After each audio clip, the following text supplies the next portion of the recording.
Hello बच्चों, चलिए दिए गए प्रश्न को समझते हैं। समीकरणों के युग्म को विलोपन विधि तथा प्रतिस्थापन विधि से हल कीजिए।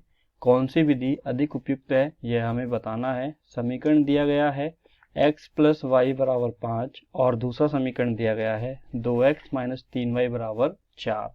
तो चलिए सबसे पहले हम बात करते हैं रैखिक समीकरण युग्म की और यह जानते हैं कि विलोपन विधि से प्रश्न को कैसे हल करेंगे और प्रतिस्थापना विधि से प्रश्न को कैसे हल करेंगे। तो सबसे पहले बात करते हैं मुख्य अवधारणा की। तो मुख्य अवधारणा के अनुसार रैखिक समीकरण युग्म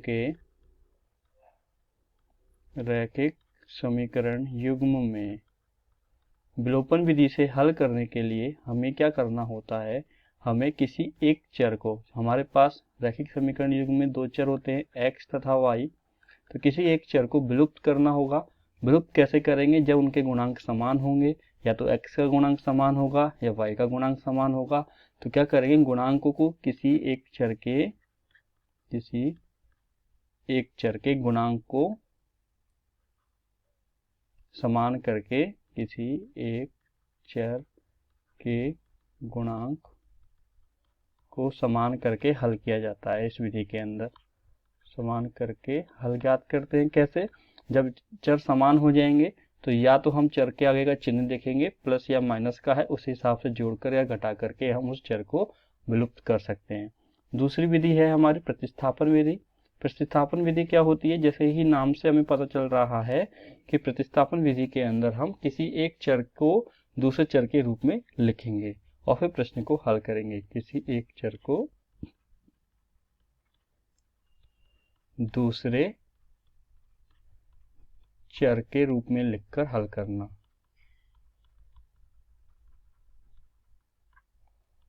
तो चलिए प्रश्न में दिए गए समीकरण की बात करते हैं और विलोपन विधि एवं प्रतिस्थापन विधि से प्रश्न को हल करते हैं। सबसे पहले हम बात करते हैं विलोपन विधि की और विलोपन विधि से प्रश्न को हल करते हैं। हमें समीकरण दिया गया है x प्लस वाई बराबर 5, ये हमारा समीकरण नंबर 1। दूसरा समीकरण है 2x माइनस 3y बराबर 4, ये समीकरण नंबर 2। अब हम देखेंगे यहाँ पर y के गुणांक को। तो y के गुणांक को हम देखेंगे तो यहाँ देखने में पता चलेगा कि पहले समीकरण में y का गुणांक 1 है, दूसरे समीकरण में y का गुणांक 3 है।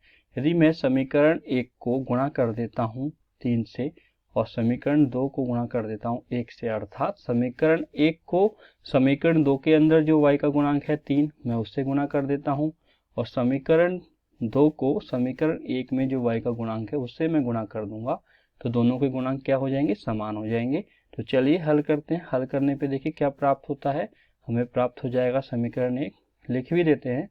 समीकरण 1 को 3 से व समीकरण 2 को 1 से गुणा करने पर, किसी समीकरण को 1 से गुणा करने पर समीकरण वही रहेगा।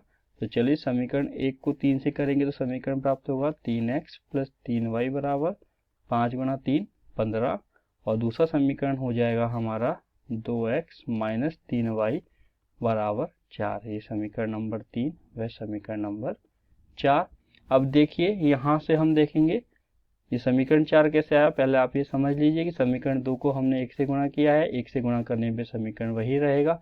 तो समीकरण 4 और समीकरण 2 बिल्कुल बराबर है, बस हमने समझने के लिए यहाँ लिखा है। तो चलिए अब बात करते हैं। यहाँ हम देखेंगे कि जिस चर के गुणांक को हमने समान किया है, हमने किया है y के गुणांक को समान, तो गुणांकों को समान करने के बाद उनके आगे का चिन्ह क्या है? प्लस प्लस है या प्लस माइनस है। तो हमें याद रखना है, जब भी चिन्ह समान हो, माइनस माइनस हो या प्लस प्लस हो, अर्थात पहले समीकरण में जिस चर को समान किया उसका गुणांक और दूसरे चर में जिस चर को समान किया है उसका गुणांक समान हो तो हमेशा घटाते हैं, और यदि विपरीत चिन्ह हो हमेशा जोड़ते हैं। क्योंकि यहाँ विपरीत चिन्ह है तो क्या करेंगे, समीकरण 3 प्लस समीकरण 4 को जोड़ देंगे। जब हम जोड़ेंगे तो देखिए क्या प्राप्त होगा। देखिए यहाँ से प्लस का 3y माइनस का 3y आपस में कट जाएगा और 3x प्लस 2x कितना हो जाएगा? 5x। 15 + 4 कितना हो जाएगा 19। तो x बराबर क्या प्राप्त हो जाएगा 19/5 हमें प्राप्त हो जाएगा। x का मान किसी भी एक समीकरण में हम रख सकते हैं, वहां से हमें y का मान प्राप्त हो जाएगा। तो चलिए x बराबर 19/5 समीकरण 1 में रखने पर, समीकरण 1 में रखने पर देखिए क्या प्राप्त होगा हमें y का मान। समीकरण 1 क्या है हमारा x + y = 5। तो x + y = 5 है, यहाँ 19/5 रख देते हैं x के स्थान पर, y समान रहेगा 5। पक्षांतरण कर दीजिए, 5 - 19/5, लघुत्तम लेंगे, 5 लघुत्तम आएगा, 5 × 5 करने पे 25 - 19, यहाँ से y बराबर 25 में से 19 जाएगा 6, y बराबर क्या आ जाएगा 6/5 हमें प्राप्त हो गया। तो हमने देखा विलोपन विधि से हमें x और y के मान प्राप्त हुए हैं। विलोपन विधि से x बराबर प्राप्त हुआ है 19/5 और y बराबर प्राप्त हुआ है 6/5। चलिए प्रतिस्थापन विधि से प्रश्न को हल करते हैं। प्रतिस्थापन विधि में क्या करना है, हमें एक चर को दूसरे चर के रूप में लिख करके हल करना है। तो देखते हैं, हमारे पास समीकरण दिया गया है x + y = 5, ये हमारा समीकरण नंबर 1। और दूसरा समीकरण हमें दिया गया है 2x - 3y = 4, 2x - 3y = 4, ये हमारा समीकरण नंबर 2 है। तो समीकरण 1 से हम क्या करते हैं, x बराबर लिख सकते हैं क्या 5 - y, y को दूसरी तरफ लेके जाएंगे, तो हम x का मान रख रहे हैं y के रूप में समीकरण 2 में।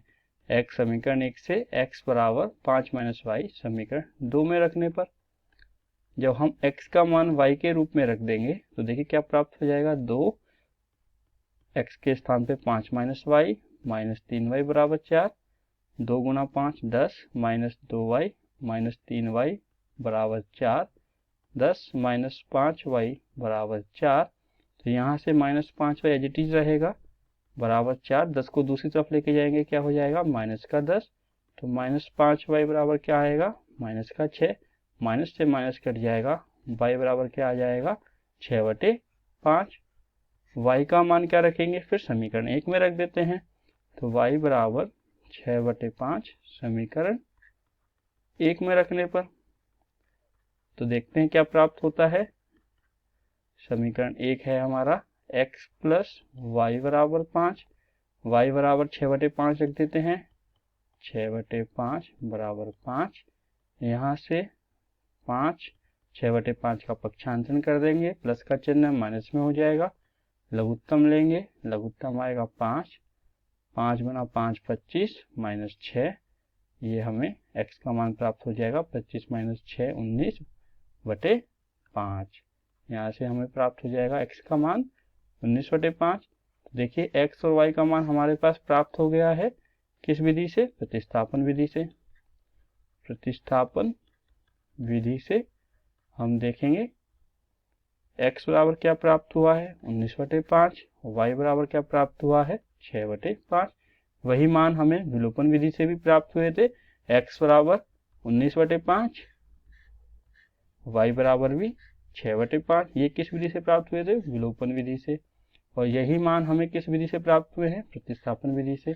तो आप दिए गए प्रश्न को किसी भी विधि से हल कर सकते हैं, दोनों ही विधि अपनी जगह उपयुक्त है। तो आशा करता हूं जिस प्रकार हमने दिए गए प्रश्न को रैखिक समीकरण युग्म की विलोपन विधि एवं प्रतिस्थापन विधि से हल किया है, आशा करता हूं आपको यह समझ में आया होगा। धन्यवाद।